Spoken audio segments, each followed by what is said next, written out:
చర్చిని బద్దలు కొట్టడం అనేది పద్ధతి కాదు. ఎందుకంటే ఆ చర్చికి వాడినటువంటి ఇటుకలు ఎవరవే? మనవే. ఆ చర్చికి వాడినటువంటి సిమెంట్ ఎవరిదే? మనదే. అది కట్టించింది ఎవరు? మనోళ్ళే. వాళ్ళంతా మనకు పుట్టిన వాళ్ళే కదా. కాబట్టి చర్చిలన్నీ, ఆ భూమి కూడా మనదే. ఆ చర్చిలన్నీ దేవాలయాలుగా మారాలి తప్ప చర్చిని పగలగొట్టడం అనేది చేయకూడదు. అర్థమైందా? ఇప్పుడు మీ బండిని వాడు కింద పడేసి దాన్ని బద్దలు కొట్టాడా? అద్దం బయలిపోయిందా?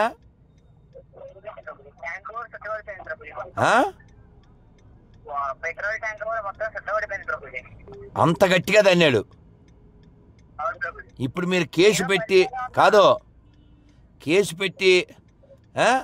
యేసుగాడిని పీస్ చేయండి. ఇది ఇంత దుర్మార్గం, పైశాచికత్వానికి కారణం బొకడా బుల్బుల్ బుక్ అనే విషయం మీరు అక్కడ ఎక్స్ప్లెయిన్ చేయండి. ఈ పనికిమాలిన బొకడా బుక్లో ఉండేటువంటి ఈ ఉన్మాద సంబంధమైనటువంటి వాక్యాలు నేను మీకు పెడతాను.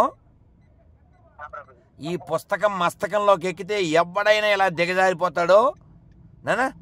మీరు ముందు దాని మీద దృష్టి పెట్టిన అందరికీ 1000 పాంప్లెట్లు కొట్టించి వాటిని జిరాక్స్లు తీసి పంచిపెట్టండి. ఇది ఎంత లుచ్చా బుక్కో, ప్రపంచానికి ఎంత ప్రమాదమో దాన్ని ఎక్స్ప్లెయిన్ చేయండి. ఓకే? జై శ్రీరామ్. జై శ్రీరామ్.